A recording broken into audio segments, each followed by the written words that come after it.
here's my note card outline. And so imagine 7:30 in the morning, you haven't even get up in bed and you're already feeling behind. When you're scrolling like on TikTok, you see this ideal dream body that someone have, and then you scroll again, you see someone got into the internship or got into the school that you've been dreaming of.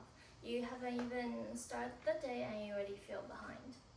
And today, I'm talking about how excessive social media is harming our mental health, especially our confidence, self-worth, and our own views of body image. So the American Psychological Association reported in 2023 that the teens and young adults who cut their social media use in half showed noticeable improvements in mood and body image in just 2 weeks.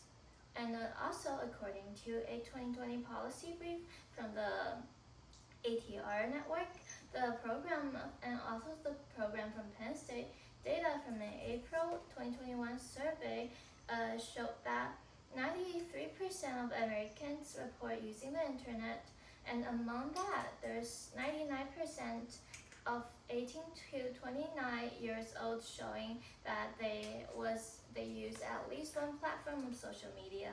So I believe platforms should be restricted from targeting emotionally vulnerable users with reinforcing the content, especially around appearance and mental health. And that's how powerful the apps are. They can harm us fast, but the effects can also reverse fast if we actually change our habits. First, I'll explain the problems social media is creating for our everyday lives. Second, I'll discuss the causes behind why this is happening. And finally, I'll offer some solutions, both personally and generally, so you can start using it right away. Both reinforced. So let's start with the problem we're facing. Social media is no longer just a way to stay entertained. It turns into a comparison engine, a highlight reel that we are facing. Social media constantly measuring ourselves against, even though we logically know it's edited or staged. We just can't help ourselves to compare against it. So according to the Pew Research Center's 2024 Social Media and Technology Report, 95% of teens use at least one social media platform daily, and nearly half scrolling makes them feel worse about themselves. And that's almost 1 out of every 2 young people. The effects showed emotionally and physically. And then, according to 2021 Wall Street Journal investigation into TikTok's algorithm, the platform rapidly identifies users' insecurities and feeds them the similar content. So whether it's about body image, success, or beauty, or lifestyle, that means if you like or even pause on the content related to glow up, dieting, or productivity, influencers, the app sent you more, intensifying the comparison cycle. And many girls around me, despite their ethnicity, have been very concerned about their body shape and weight. Some of them even went on diets, even though they just realized they've gained only 2 pounds. And over time, this constant comparison becomes exhausting.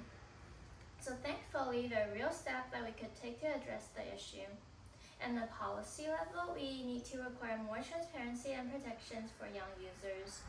So the Penn State Digital Wellness Program suggested practicing mindfulness by first turning off the phone notification. Based on the research, individuals who have their phones set to receive notifications have higher levels of anxiety.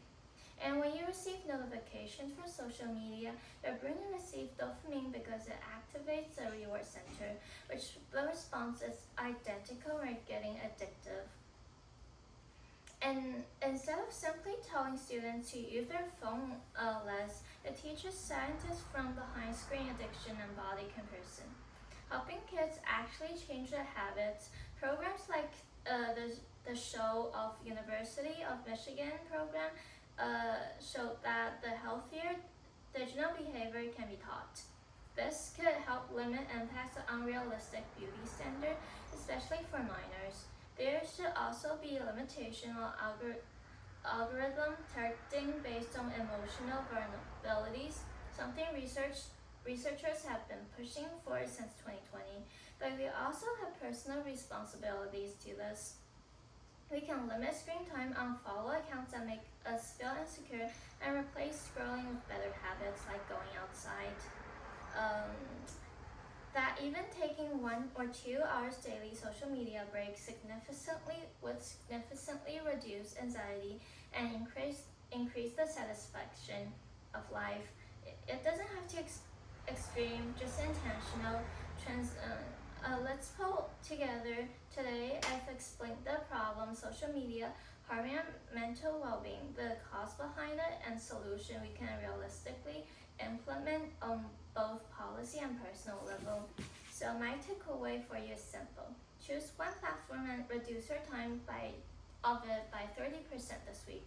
Just 30% and you'll feel the difference. Remembering the morning scenario, waking up and instantly feeling behind. You don't have to start your day like that. You can take that back the first moment of the day and make it yours again. Thank you.